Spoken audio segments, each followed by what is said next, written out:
Hey everyone, Onepeg here with another little newsy news update. So I actually had this pre-recorded before, but decided to start over since by the time that I got around to editing this, there was a whole bunch of new changes that ended up occurring, and I wanted to make sure that at least it was all together and it didn't look like that I had been changing my clothes like 7 times. So, from the beginning. Recently, the ADAR barter from Skier had been, well, nerfed, changed, I guess you could say. Instead of being able to trade it for a rec bat and then a rec bat and some other stuff, now it is cash only. And it looks like Tarkov devs are modifying the price of this because at one time it was $42K and now it's up to $45. I think they're trying to slow down the early game stuff because this is obtainable at level 1, so who knows.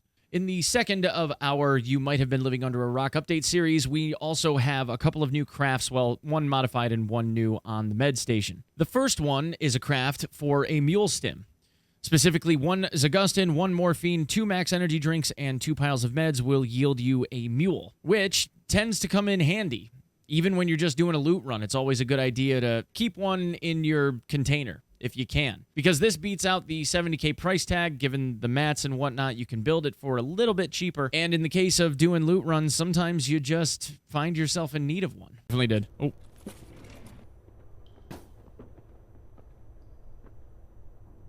They heard me.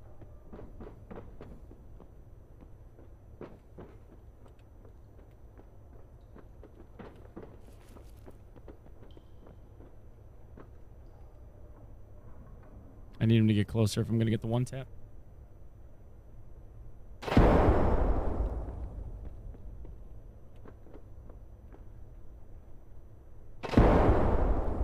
They fighting each other? Oh, they are. Oh, shit.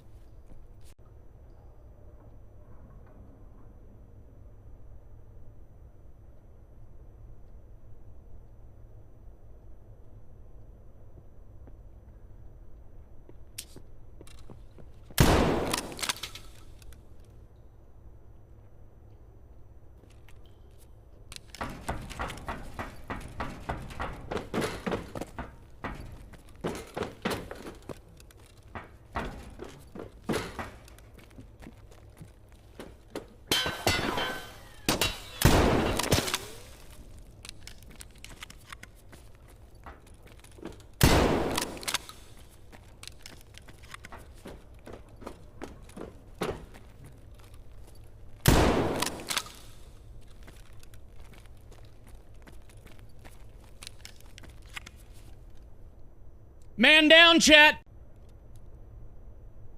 I guess I needed the mule stim after all, boys. Good thing we brought that mule stim, huh? Not bad, right? Clapping what was a 5-man of extract campers and finishing off the last one via a third party with a KS-23 when he had all of that thick stuff on him and then getting out with 92 kg worth of stuff. Good thing we had that mule stim. You know what I mean? And the last of our You Might Have Been Living Under a Rock updates is a change to the Salewa craft. In the case of the Salewa, it used to be a painkiller, a couple of bandages, and an AI2 kit, and then it was changed to painkillers, bandages, and an Esmark, and now they've updated it even further and said that you must include a hemostat. Now this starts off at the very beginning of the game. As soon as you get a generator, you have the ability to make Salewas, and one of the requirements for the very, very first therapist task, called Shortage, requires that you end up bringing out 3 or crafting 3 Salewa kits, any mix of those two. Requires that you either find and raid or craft 3 Salewas. The problem is that you can't get a hemostat, a 3 out of 3 use hemostat, from Therapist or anyone else early in the game unless you find them. With the one exception that you have the ability to barter for it from Therapist for 2 packages of screws, which then means obviously you have to go into raid, you have to run around, try and hit up all of the tech crates and toolboxes that you possibly can, and hopefully you end up coming out of there with a hemostat barter. Then of course you have to have the generator, which requires a spark plug, which I guess you were having to rummage around inside of tool cases for anyway. I don't know.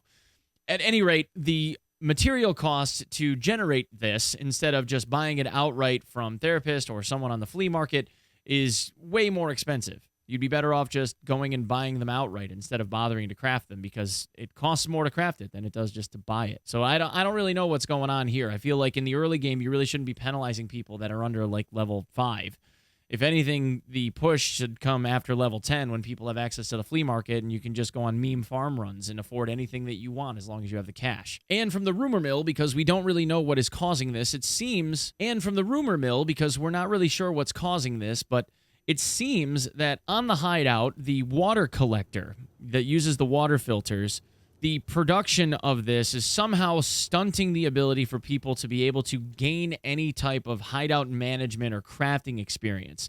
Now, again, we're not exactly sure what's causing it because there are people that are saying their XP is getting reset even if they don't have a water filter in the filtration unit. But at any rate, there is definitely a whole bunch of people reporting on Reddit that they're having their XP kind of stunted, where it shows that it's growing, but then after so long, ultimately it ends up being reset to like where they had begun at the beginning of the day. So keep an eye out. Maybe Nikita and the boys will be able to figure out a fix for it. And now for the new stuff. As of this morning, the FN GL40 has changed its rarity from super rare to not exist.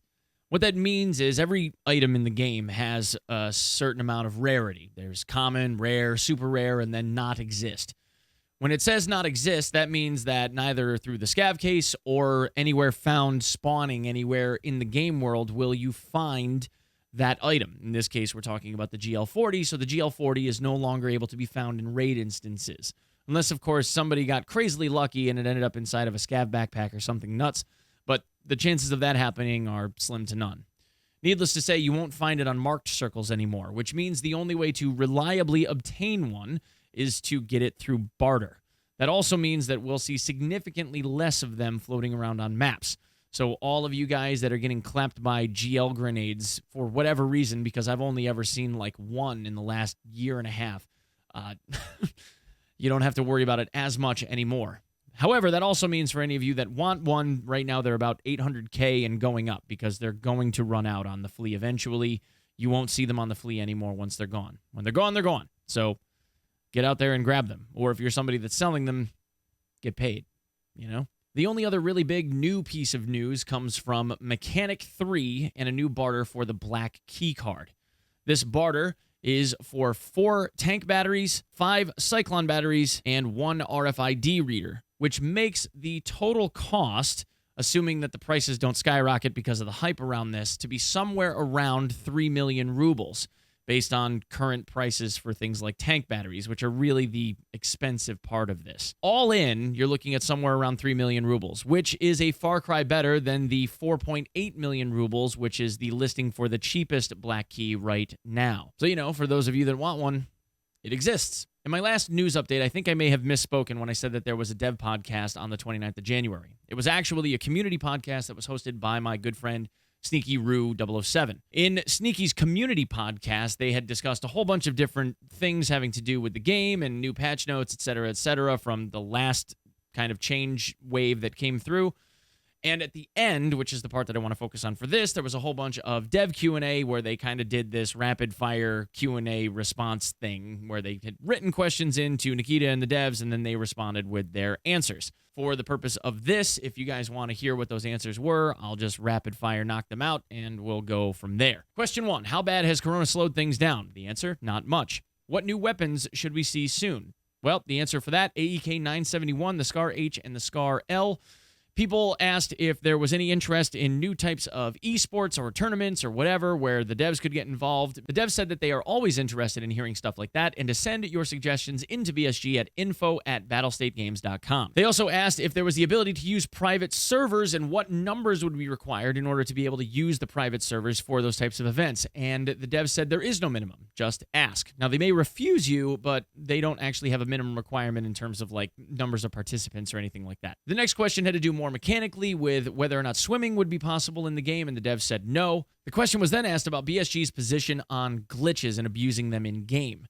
Now, I'm not talking about software abuse or people that use cheats or people that are modifying game files or any of that stuff. That's not what we're discussing here. We're talking about people that abuse stuff. Like, there used to be a geometry exploit where you could jump through a wall and level endurance and strength super fast. That's the kind of exploit we're talking about. So in the case of abusing glitches, the devs said that if you do hard abuse, when we've already seen this happen, they will penalize you.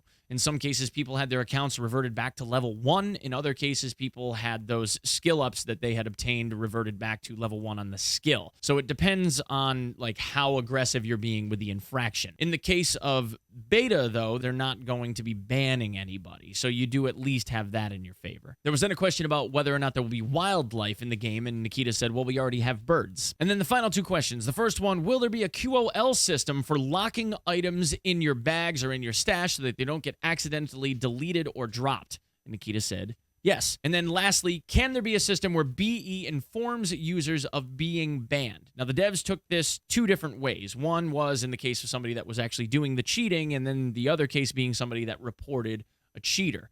So for the first one, if you've been banned, you do get a message from the BattlEye or from the devs or whatever that gets sent out to you that tells you you've been banned.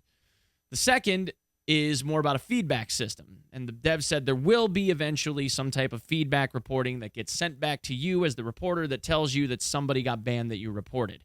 They're not going to give you specific names, but they will tell you, hey, you made a report and that person got banned as a result. So there you go. All right, guys, that's everything that I've got for today. Please come by the stream and say hi if you dig my stuff. Please, do the like and subscribe thing, blah, blah, blah, blah, blah, blah, blah. And I will see you in the next one. Peace.